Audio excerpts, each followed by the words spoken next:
One day my parents offered to pay for my entire $40,000 wedding, which honestly took me by surprise, especially after they had already handed my older brother, obviously the golden child, $500,000 as a jaw-dropping wedding gift. I thought maybe they finally started to see me as their child, so I accepted. It felt like a long-awaited gesture of justice. But then, out of nowhere, I got an email demanding that I pay back every penny. So, yes, I paid them back, but not in the way they expected. To understand the full picture, you have to go back. I was 4 years old when I first realized that something was wrong. I had memorized a little rhyme in Spanish, hoping it would give me the last cookie in the jar. Instead, my parents nodded politely and gave the cookies to my 8-year-old brother, simply because apparently going to the bathroom alone was more impressive than memorizing a whole damn poem. It was the beginning of a pattern that never stopped. Jake was getting the latest gadgets, stylish clothes, the latest and greatest. And me? I got by with second-hand clothes and part-time jobs. I started working on weekends at the age of 14 to buy things I really wanted. But the real kick in the gut came 4 years ago when Jake got married. My parents gave him and his new wife $500,000. $500,000. This money went not only to the wedding, but also to buy them a luxurious house in a prestigious neighborhood. Of course, I felt how much it hurt. Who wouldn't? But at that moment I was sincerely happy for him. My own life was moving in a good direction. I had savings, and I was dating Alex, the love of my life. Last summer, Alex proposed to me, and I went with the flow. We were planning to spend about $40,000 on a wedding that would be like us, elegant but simple. And then came the shock. My parents offered to pay for everything. Just like that. I was stunned. For the first time, I felt chosen. It seemed that they finally took a step towards me and recognized me. I did not think about it. I wanted to believe that it was real. The wedding was beautiful, calm, emotional. They made such touching speeches, danced with us, smiled like proud parents. Everything seemed right. And then, 2 days later, I opened an email from my dad. At first I thought it was something nice. Maybe a note about the wedding or our upcoming honeymoon. Instead, it was an invoice. A full one, line by line, listing all the wedding expenses they had incurred, down to individual appetizers and flower arrangements. The message was short and cold. We expect payment soon. I just sat there and stared at the screen, not believing my eyes. The total amount was $39,918.54. That number is forever etched in my brain. Alex came in and saw me curled up on the couch, frozen, with tears streaming down my face.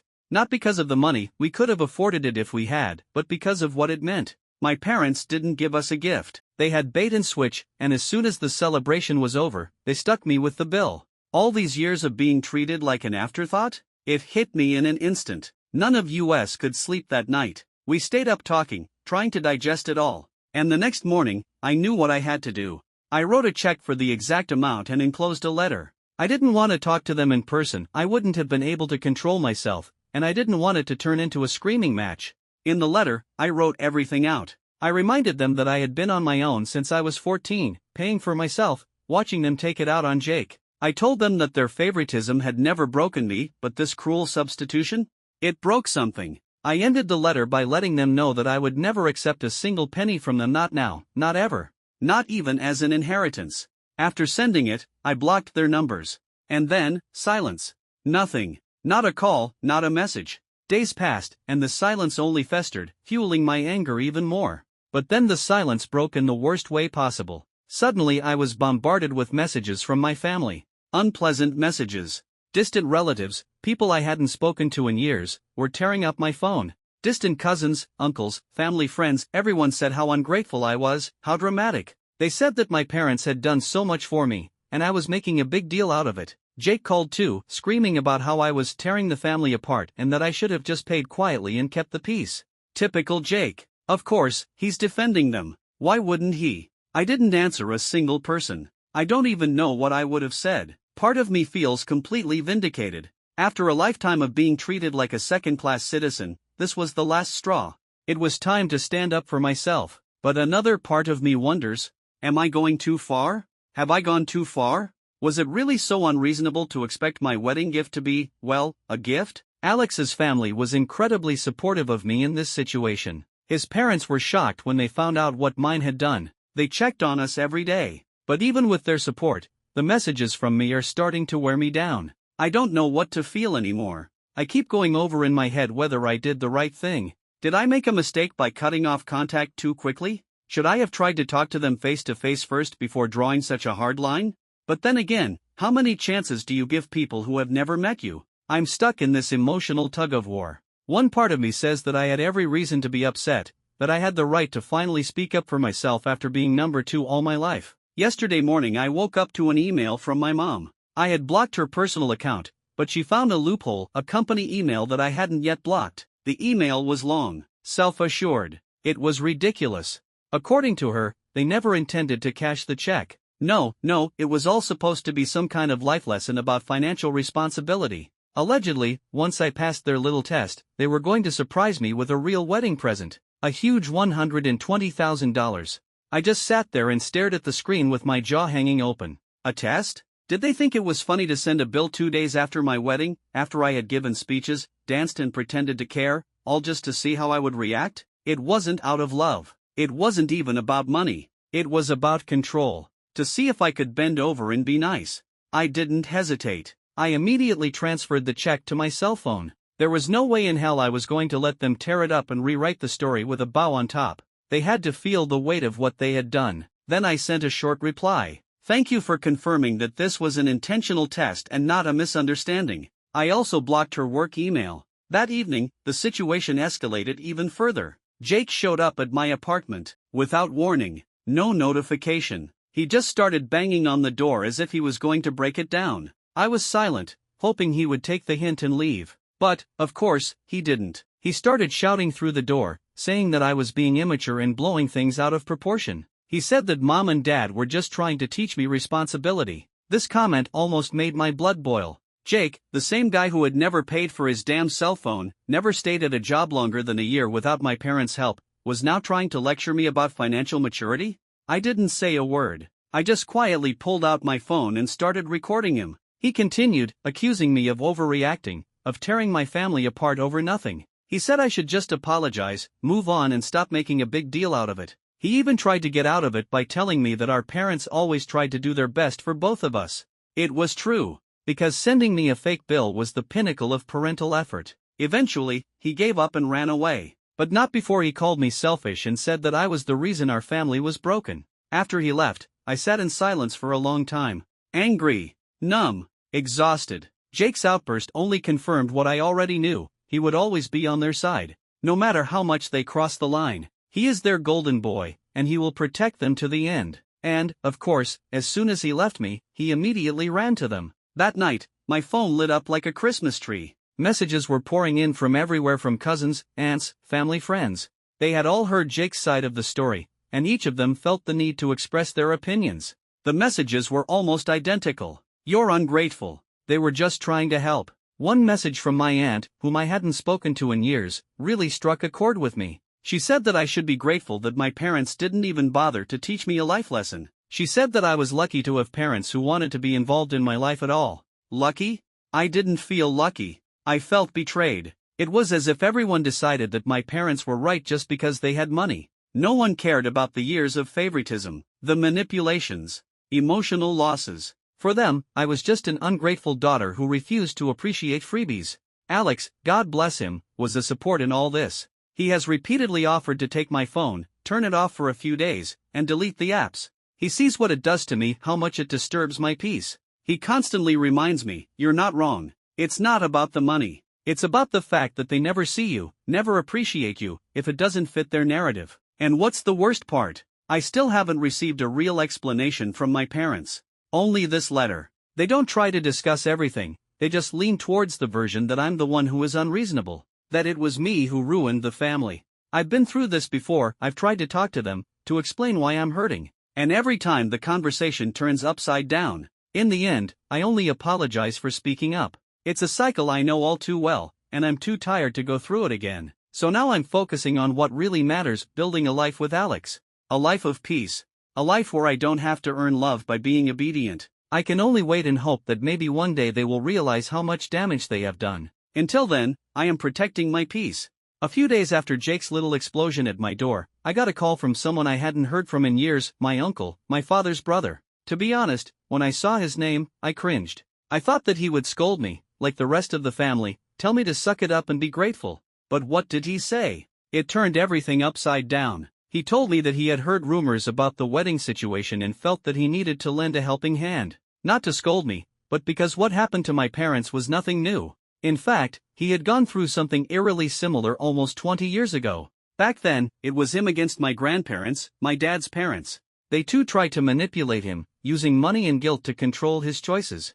And when he fought back, refused to play along, they turned their backs on him. They spread lies. They accused him of stealing from them, of being ungrateful and selfish. And guess who took their side? Guess. My father. My uncle said that this created a rift between the brothers that never healed. He felt abandoned, betrayed. For years he thought he was the problem, until he finally saw the pattern of what had happened. As he spoke, I felt this eerie sense of recognition. Manipulation, emotional blackmail, turning his family against him. It was the same as what is happening to me now. Different generation, the same rules of the game. He told me something that horrified me. When they couldn't control me, they cut me off completely. They pretended that I did not exist. And to this day, most of the family still believes in their version of the story. It was then that I realized that this was not an isolated incident. It was passed down from generation to generation. My parents did not suddenly decide to become controlling and petty. They were brought up to be that way. They learn at it. My father had seen his own parents do it to his brother, and now, without even realizing it, or maybe even fully realizing it, he was doing the same thing to me.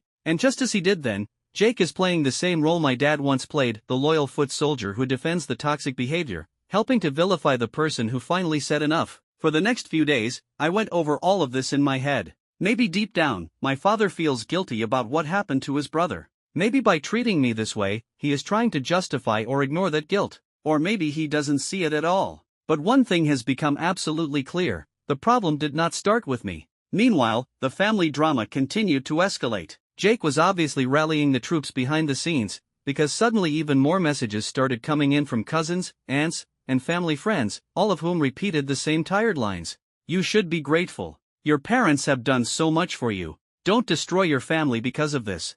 One message in particular stuck out to me. It came from a cousin with whom I had been close since childhood. She told me that I was selfish and disrespectful, and that I needed to humble myself and apologize before it was too late. This broke my heart, but did not surprise me. They all read from the same script, and to be honest, I was exhausted. And then I realized something heartbreaking. In my family, love has always come with conditions. Financial support?